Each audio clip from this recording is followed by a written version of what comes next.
to learn about better understanding, connecting to, and honing your intuition, understanding what it is and what it's not. And that's where we kicked off the series yesterday, debunking what I believe is the top myth. It's definitely something that I believe for a long time, in that a lot of people believe that intuition is held for the select few. Only certain people are intuitive, and that's just not true. Everybody's intuitive. In fact, it was your intuition that led you to tuning into this video just now, and we'll better understand how that worked later in this series.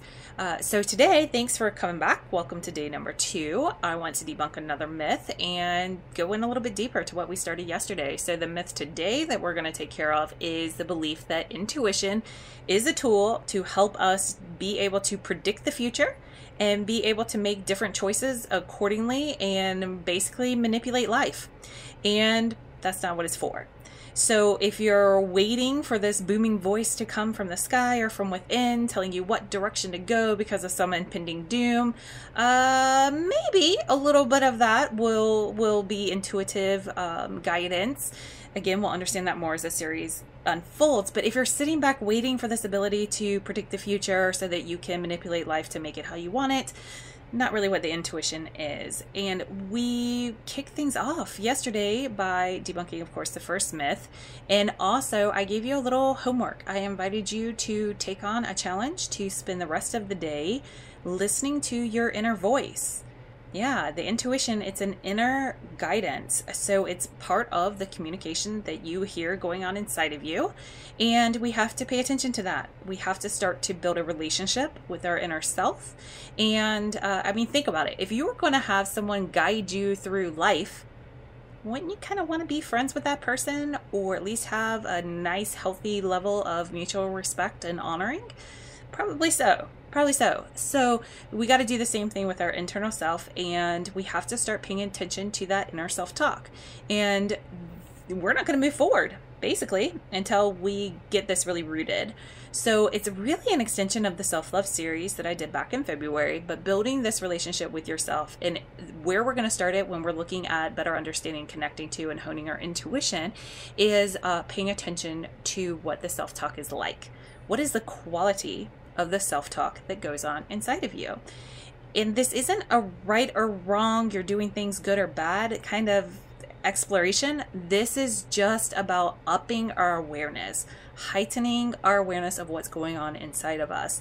So pay attention as you continue to pay attention to that self-talk, as you continue to follow through on some of the promptings that are easy. The example I gave yesterday is if your intuition says, maybe I should drive around the lot one more time or to the other side of the parking lot, do it and see what happens. So whatever little promptings start to come to you that you feel comfortable and safe to follow through, especially if they're things that you would typically try to rationalize or logic your way out of, then begin to follow through on them and see where they lead you. And regardless if you take that step or not, definitely start to pay attention to that self-talk. And what does it sound like? Is it loving, kind, supportive, encouraging? Is it kind of harsh and snarky and rude and not so loving and kind? Again, there's not a good or bad thing happening here. It's just a matter of awareness.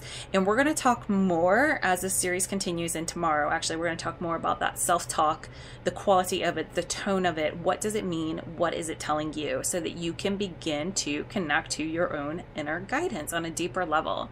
So today, just keep keeping on, and as you go through your day, pay attention to that self-talk. Pay attention to the thoughts that cross the mind. Pay attention to any questions that cross your mind.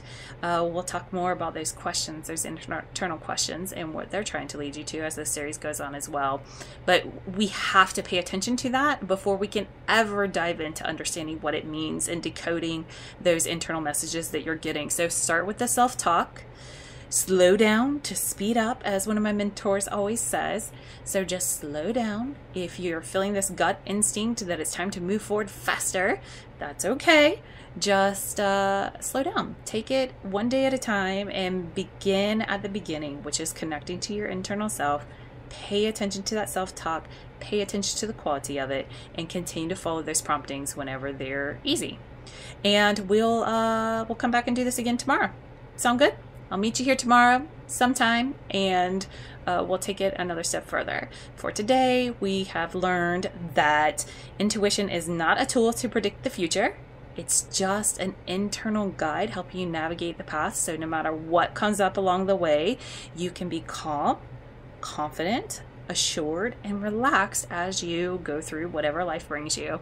And it's not a tool to be able to predict and manipulate life to make it work the way that you want to. Sorry, folks. So join me back here tomorrow. We'll take it for day 3. And thanks for tuning in. Oh, and be sure to comment below. I want to hear, what are you noticing about your self-talk? Are you finding this easy? Are you even understanding what the heck I'm talking about? I want to know. Either comment below or send me a private message through Facebook, or you can do my Gmail account, askchrissy@gmail.com.